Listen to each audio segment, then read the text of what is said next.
Salut l'équipe, je vous retrouve pour la dernière vidéo du coup pour ce week-end. On termine par la première ligue. La première ligue avec cette petite journée en milieu de semaine. Du coup, j'ai fait 3 fautes. Je pensais que West Ham allait être capable de marquer contre Wolverhampton. Au final, ils ont perdu 1-0. Au final, c'est même West Ham qui a eu les meilleures occasions du match, donc je suis un peu déçu. Mais bon, enfin, en soi, je l'ai même pas joué au final, celui-ci. Donc en soi, c'est pas très très grave. Brighton Villa, je pensais que Brighton allait être capable de marquer en plus à domicile, mais non, Aston Villa, en ce moment, c'est très, très, très solide. Et tu Rashford, Asensio et tout, là, pa. Attention aux Parisiens, attention quand même, mine de rien, hein. Moi, je trouve, parce que quand je vois le niveau de Liverpool ces derniers temps, celui d'Aston Villa, la meilleure équipe entre les deux, c'est peut-être bien Villa. Clairement, c'est peut-être même Villa entre les deux. Donc attention quand même à ne pas trop se croire supérieur à cette équipe de Villa. Ça peut faire une Dortmund comme l'an passé, hein. Nottingham Man U, je suis parti sur un 1-0 Nottingham, c'est passé. Newcastle Brentford aussi, j'ai eu 3 scores exacts pour le moment. Avant le match de ce soir entre Chelsea et Tottenham, je suis parti sur un over de 5. Voilà, je vous spoil, mais ça sera ça. Pour moi, ce soir entre Chelsea et Tottenham. Liverpool a pas gagné 2-0 mais 1-0. Crystal Palace a égalisé en toute fin de rencontre contre Southampton.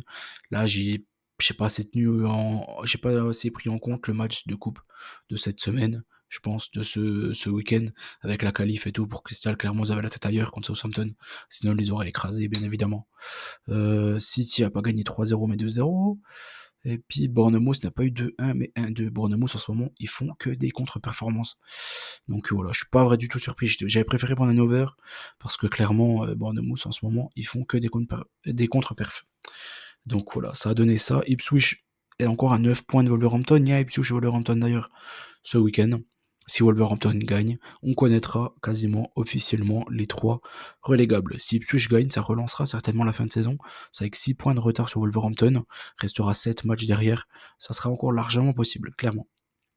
Du coup, ça donne aussi Newcastle qui talonne City avec un match en moins, tout comme Chelsea qui a son match en retard contre Tottenham. Donc City n'est pas du tout, encore une fois, assuré de jouer la Ligue des Champions au prochain. Surtout qu'il y a aussi Villa qui en ce moment est en pleine bourre. Donc voilà, on attaque ce week-end Everton-Arsenal. J'en ai pas parlé d'ailleurs du match d'Arsenal. C'était un score exact, hein, contre Fulham de but à 1. Crystal Brighton, Ipswich, Wolverhampton, on en a parlé. West Ham, Bournemouth, Villa, Nottingham, gros match. Gros match pour Villa juste avant le match en Ligue des Champions. Très dur. Brentford, Chelsea, Fulham, Liverpool, Tottenham, Southampton, Man United contre Man City et Leicester, Newcastle. Ça va ressembler à ça. Bon, il y a des matchs qui sont sympas. Le derby moncunien, même si moi, franchement, tous les derniers derby moncunien, j'ai pris mon pied devant aucun. Ok, il y a eu le retournement de situation et tout. Au match aller avec la remontada de United. Mais bon, sur le match, il était horrible, hideux. Catastrophique. Brentford-Chelsea, ça peut être sympa, parce qu'en général, Brentford, tout comme Chelsea, sont des équipes qui se livrent plutôt. C'est tout, quoi. Bah, le Villa Nottingham, clairement. Mais bon, je sais pas trop. Je sais pas trop. On commence. Everton Arsenal, du coup, il y a Timber et Gabriel qui sont blessés sur le match précédent. Donc je pense que Arsenal va certainement faire un petit peu de rotation, je pense, ce week-end. Je suis pas sûr qu'ils mettent l'équipe type, moi, contre Everton. Donc je me dis qu'Everton est capable de prendre des points contre Arsenal. Donc je suis parti sur un nul. Everton gagne, je sais pas, c'est peut-être un peu abusé. Mais je pense que l'équipe qui sera la plus motivée entre les deux sera clairement Everton. Arsenal pensera clairement au Real Madrid, ça c'est sûr, c'est une certitude. T'as Saka qui revient, enfin qui est revenu sur le match dernier et qui a marqué carrément une tête, c'est incroyable. Mais je pense pas qu'ils mettent l'équipe type Arsenal. Franchement, le championnat il est plié. La deuxième place, on va pas dire qu'elle est pliée, mais presque quoi. Ils ont pas mal d'avance. Je sais plus ils ont combien d'avance. Ils en ont pas mal. Pop, pop, pop, pop. Ils ont 4 points d'avance, ils ont 10 points d'avance sur le quatrième, donc c'est plié quoi. Peut-être pas pour la deuxième place, mais pour le top 3 c'est plié.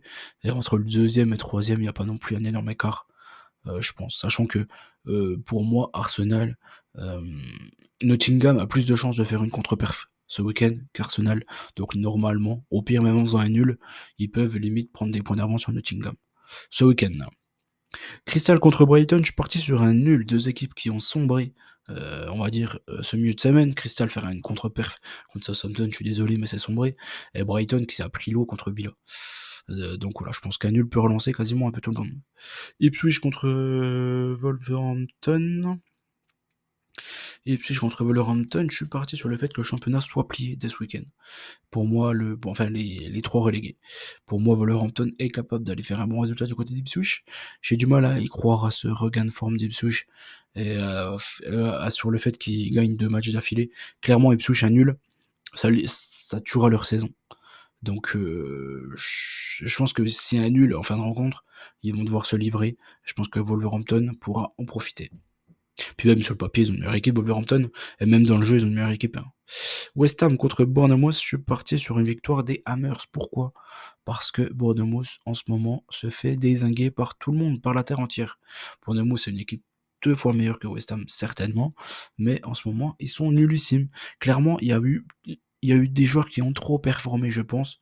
Les défenseurs, Zaberni, Kerkez, et tous ces joueurs-là, clairement, j'en suis sûr que leur téléphone a fait que de vibrer et ils sont en train de pourparler avec pas mal de clubs, déjà dès maintenant. Et je pense que clairement, ils ont plus la tête à Bournemouth. Et c'est pour ça qu'ils sombrent totalement en cette fin de saison. Villa Nottingham, je suis parti sur une victoire de Villa dans ce gros match. Parce que Villa, en ce moment, franchement, grosse impression. Grosse impression. Et je pense qu'ils ont peut-être plus d'armes que ce qu'on pourrait croire pour leur match en Ligue des Champions. Et Nottingham aussi, ils ont fait quand même quelques mauvaises performances ces derniers temps à l'extérieur. Brentford contre Chelsea, je suis parti sur une victoire des Blues, tout simplement parce que les Blues ont plus besoin de points que Brentford, leur dernier résultat était essentiellement à l'extérieur, à domicile, ils sont pas terribles ces derniers temps, je pense que Chelsea peut en profiter. S'ils perdent pas du joueur contre Tottenham ce soir, je pense que Chelsea peut en profiter contre Brentford. Fulham, Liverpool, je suis parti sur une petite victoire de Liverpool, mais là je serais pas du tout surpris qu'il y ait une surprise, tout simplement. Pourquoi? Parce que pour moi Liverpool, le championnat il est déjà fini, que si Arsenal fait une contre-perf contre Everton, logiquement, dans leur tête, ça sera plié pour Liverpool. Donc voilà, si Arsenal gagne contre Everton, je pense que Liverpool gagnera contre Fulham, et si Arsenal ne gagne pas, je pense qu'ils sont tout à fait capables de ne pas gagner du côté de Fulham. Tottenham Southampton, petite victoire de Tottenham quand même. Même si clairement ils auront la tête à la Ligue Europa. Je pense que une équipe un peu remaniée Tottenham doit taper Southampton, clairement. United City, je suis parti sur une surprise. Pourquoi? Parce que United, les gros matchs cette saison, ils n'ont pas été si décevants. Contre Liverpool, contre Arsenal, ils ont fait des plutôt bons matchs. Contre City à l'aller, ils sont allés gagner là-bas. Certes, sur des erreurs énormes défensives de City, mais les erreurs défensives de City, il y en a tous les matchs. Ils sont encore capables d'en faire là, ce week-end. Donc je me dis que United, devant son public, aura envie de faire une bonne perf, même s'ils vont jouer le match contre Lyon. Je pense que dans leur tête, à United contre Lyon, c'est plié, ils vont passer. Les Anglais, le championnat français, ils en rigolent, clairement. Donc je pense que le gros match, c'est clairement contre City. Je suis pas sûr qu'ils aient peur de l'Olympique Lyonnais. J'ai du mal à y croire, en tout cas, ça. Leicester contre Newcastle, clairement. Leicester, quand tu les affrontes, t'as 3 points faciles, t'as 3 points dans la musette en ce moment. Donc je pense que pour Newcastle, ça devrait être une formalité, là encore. Donc voilà, on a fait le tour de tout ce que je voulais voir avec vous, les 5 vidéos. J'espère qu'elles vous ont toutes plu. N'oubliez pas un maximum de likes, s'il vous plaît. N'oubliez pas qu'on gagne au père ensemble. Je vous souhaite bonne chance à tous et un très bon week-end à tous. Ciao tout le monde.